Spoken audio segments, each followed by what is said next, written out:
जी नमस्कार, प्रणाम। काफ़ी दिन हुए आप लोगों से बातचीत करते हुए, अपनी राय को आपसे बांटते हुए। मूलतः मैं गांव गया था, कुछ अपने निजी कार्यों में व्यस्त था, इसके लिए आप लोगों से जुड़ नहीं पाया।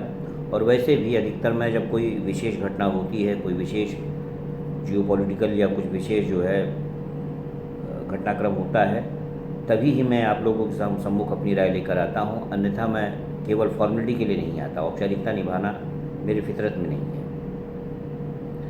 आज 3 दिसंबर के दिन जब वोटों की गिनती चालू हुई, रुझान से हम सारे राष्ट्रवादी गदगद हो गए, खुशी हुई और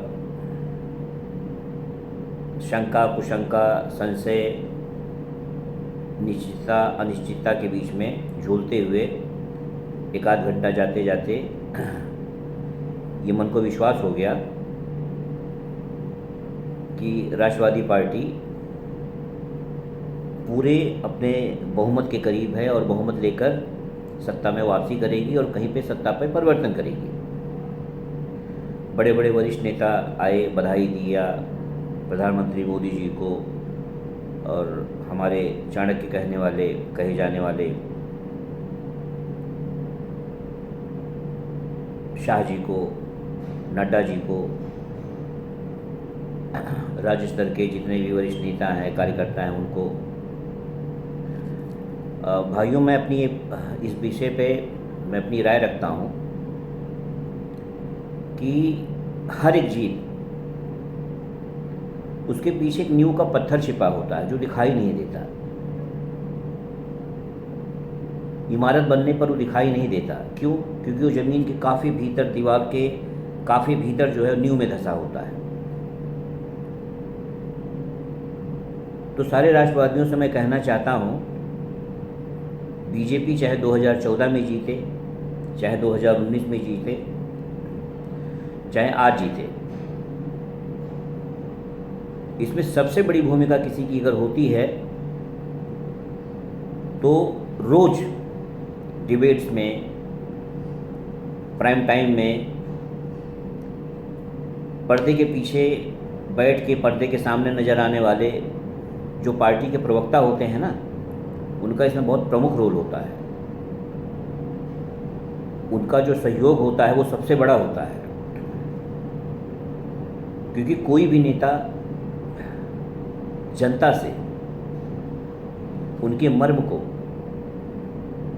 उनके विषयों को और उनकी जो है मतों को, उनकी विचारधारा को उतनी गहराई से नहीं छू पाता, नहीं टटोल पाता, नहीं उत्तेजित कर पाता जितना जितना जितना जितना जितना असरदार तरीके से टीवी पे डिबेट करने वाले प्रवक्ता करते हैं। इसका मैं एक आपको उदाहरण भी देता हूँ अपनी बात साबित करने के लिए। 2019 का चुनाव जब कांग्रेस हारी थी तो उन्होंने 1 महीने के लिए अपने सारे प्रवक्ताओं को, सारे राष्ट्रीय प्रवक्ताओं को टीवी के डिबेट में शामिल होने से मना कर दिया था, प्रतिबंधित कर दिया था। तो ये किस तरफ इशारा करता है? विपक्षी पार्टियां भी समझती हैं कि वोटर्स कौन है जो टीवी खोल के प्राइम टाइम पे जब भी फुर्सत मिलता है तो समाचार देखने वाला नागरिक ही तो वोटर है, जागरूक वोटर वही तो है। और जब भी वो टीवी खोलता है तो किसको पाता है? अपने मतों को लेकर, अपनी विचारधारा को लेकर, पूरे ऐतिहासिक तथ्यों के साथ, पूरे आत्मबल के साथ,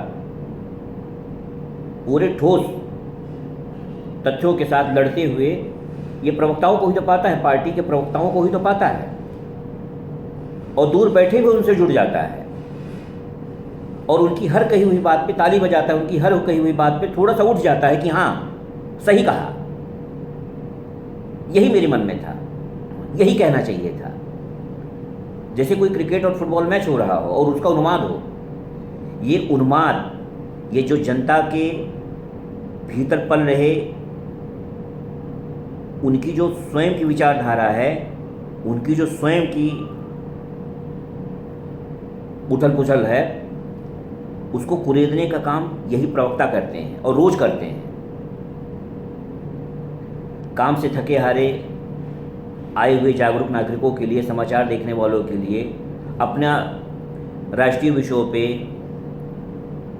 राजनीतिक विषयों पे अपनी कोई राय रखने वाले उसको अभिव्यक्त करने का कोई प्लेटफॉर्म जिनको नहीं मिला है, कोई माध्यम नहीं मिला है, और या जिनके अंदर जो है वो नैसर्गिक गुण नहीं है बातचीत के जरिए जो अपने मतों को, जो अपने विचारों को, जो राजनीतिक विषयों के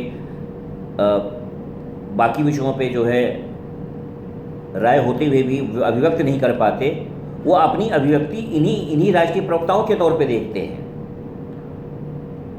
और इनके दिए हुए हर तर्क पे वो सहमत और असहमत होते हैं।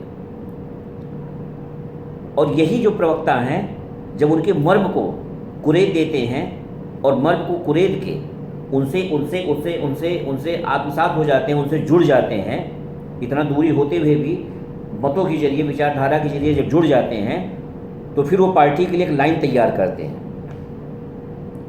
संगठन में एक शक्ति तैयार करते हैं। वो ऐसे अमिट छाप छोड़ते हैं वोटरों के मन में, नागरिकों के मन में, कि ये कतारबद्ध ऐसी भीड़ तैयार करते हैं कि वो भीड़ सत्ता को इतनी मजबूती प्रदान करती है जितनी मजबूती आज की सत्ता को इन्हीं वोटरों ने, यही देश की जनता प्रदान कर रही है। वो देश की सत्ता के साथ, देश की राजनीति के साथ सीधे अपने आप को खड़ा हुआ पाती है, सीधे सहभागी ना होते हुए भी अपने आप को सहभागिता महसूस करती है।